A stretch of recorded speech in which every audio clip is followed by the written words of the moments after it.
Hi, friends. I have not been feeling well, so I'm going to apologize ahead of time for my scratchy voice and whatever. I don't know whether it's allergies or whatever it is, but I'm still going to give you some good information today. And this is how to deal with negative emotions. So, you are not your emotions. That's the first thing to learn. The brain is designed to magnify threats and amplify the threats as a self protection and survival mechanism from the caveman times when we were running from wild animals and just trying to survive. So, in modern life, there are stresses, but people with anxiety problems, people who are constantly focusing on the negative in their life, that leads to health problems and that leads to mental problems, and you don't have to focus on that, but it's easy to get overwhelmed, and it's easy to focus on what's going wrong in your life. So I'm going to teach you how to process negative emotions and let them fade away. And this has taken me like 15 years to learn, with therapy and going to coaching, being a client of a coach, and reading hundreds of books. So I boiled it all down to something simple in a few minutes that you can learn. And this is how you can get yourself better at processing and getting rid of negative emotions, or letting them fade away to a point where it's not affecting your mental and physical health in your life, in your relationships. So, step one is accepting that you're having the negative emotions and negative thoughts, and that's a part of life. Negative emotions are part of the human experience and they're unavoidable. So don't judge yourself for having them. So that's step one, is accept that you are having them and you're going to have to deal with them. Step two, understand that your negative emotions are an automatic process that your brain does as a survival response, but you do not have to personally identify with them. You own your brain, and you cannot let your brain own you. And we have millions of thoughts and millions of thoughts in our subconscious, every crazy amount of thoughts going on. And you have to have some sort of control over what's going on, or it will completely destroy you. So you have to understand that it's an automatic process going on up there, but there are ways you can control it and make sure it's not affecting your life and your functioning and your happiness. So, step two, understand that it's an automatic process. Step three, you have to realize you can't force these emotions to go away, pretend they're not there, or numb them using drugs, alcohol, sex, whatever you think is food, vices, whatever you like. And we all have the ones we like. I do too. But I'm saying that's not going to erase the emotions. So you might think binge eating or partying or whatever it is that you do is going to get rid of it, but really you're when you suppress them or compartmentalize or ignore your negative emotions, you're paying interest. So they're just going to build up more, and it will explode. And when you explode, you're going to hurt someone you love or do it in an inappropriate setting, and that will fuck you up.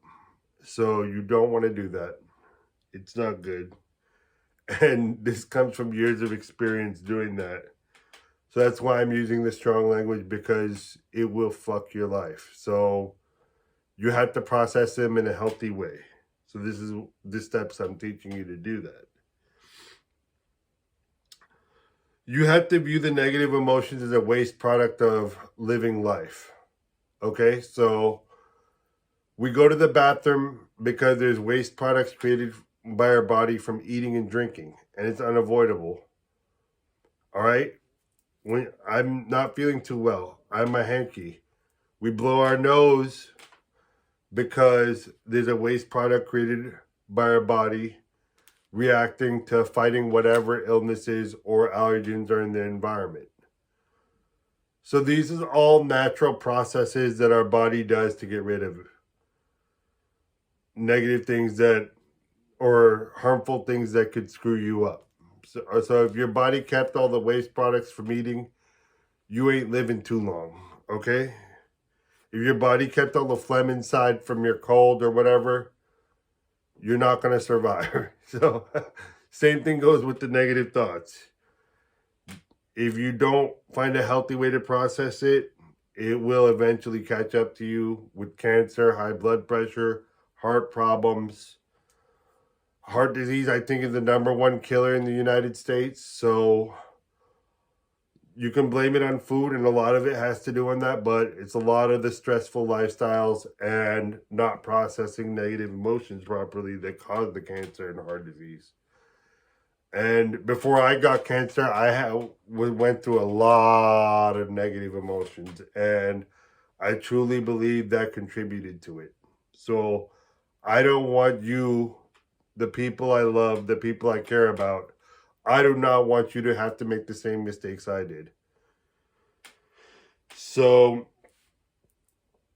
observing your negative emotions when they come in and accepting that you have them, but not identifying with them personally as a part of you is the trick. So you have to realize this is going to do what it does. Your brain's going to do what it does, but you don't have to identify those emotions. Like you identify as a man or a woman or with whatever you do, like whatever job you do or whatever your passions are. That's a part of you. Your hobbies, who you love, your politics, that's all a part of you. You chose that, but you don't have to choose the negative emotions. So what you do is you observe them, but you observe them at a distance. So it's like, yeah, I'm having negative emotions. They're there. And I realize that they're there, but I'm not going to consider them a part of me anymore. I'll just observe them. I'll move on to the next task. Get busy. Move on to the next task you have to do. But don't ignore your emotions.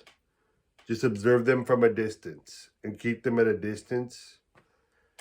And when you do this process repeatedly, step 4, keep on repeating this process when they come up. So when you keep on repeating the process of observing your negative emotions from a distance, your body, your mind, your soul, you'll process them and they'll be excreted like a waste product. Like when you go to the bathroom or when you blow your nose. That's the analogy I like to use with my clients is once you are able to view and observe your emotions without getting triggered by them. I know it's hard in the beginning. Trust me. Excuse me. It took me 15 years to figure this out. So listen to what I'm telling you. Observing them, but observing them as something separate from yourself. They're not a part of you. That's a trick. But realizing they're there and accepting that and learning what you had to learn from them and taking the lessons you have to take out of them, but realizing that doesn't have to be your present and that does not have to be your future. It does not have to be what happened to you, the negative things, the negative patterns. Only you can break out of that. Only you can process your negative thoughts and let them not be so strong. And they might not ever fully go away, but they don't have to have much power. Instead of controlling 50% of your life or 75% of your life, they can be 0.0001% of your life if you process them and you let them out.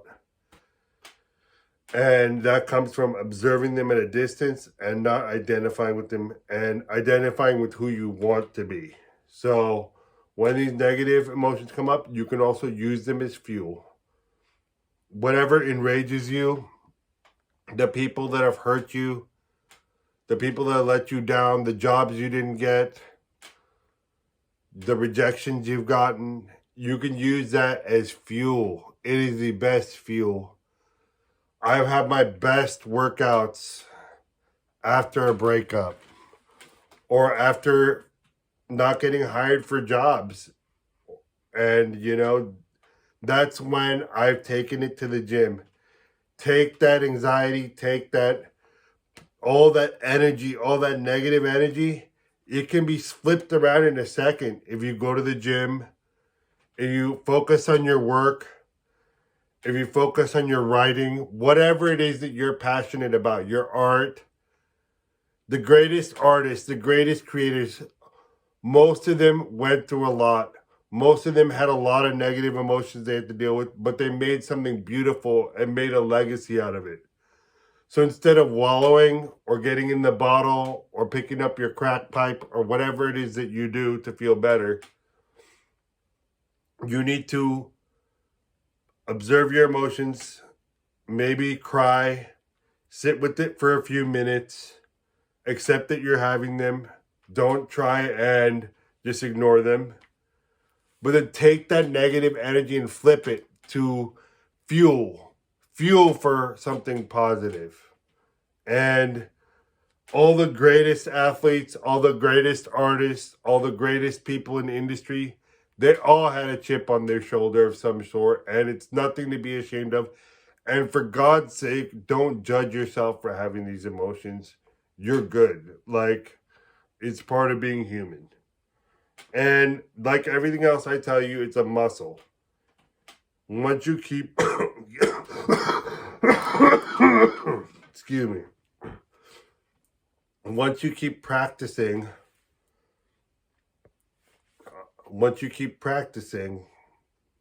the skill of observing your emotions at a distance and not identifying with them, you just get better at it. And there, you will slip up. You will get pissed off, triggered, yell at people once in a while. I'm pretty, I'm getting more consistent, but I'm not going to sit here and pretend that I'm perfect. Like, I got pretty triggered yesterday. Like, it's don't focus on that. Don't bring your past mistakes into your future, into your present. Be mindful, be present, and accept things the way they are, and things are going to go a whole lot better for you. I love you. I care about you. That's why I do this. And I just don't want you to make the same mistakes I made. So take good care of yourselves, your body, mind, and your soul. It all goes together. And if one is failing, and if one part is not healthy, the others can't be either. So take care of your mind, body, and your soul. And I love you. And I care about all of you. And you all have a great day, evening, whatever it is where you are. And I'll be talking to you soon.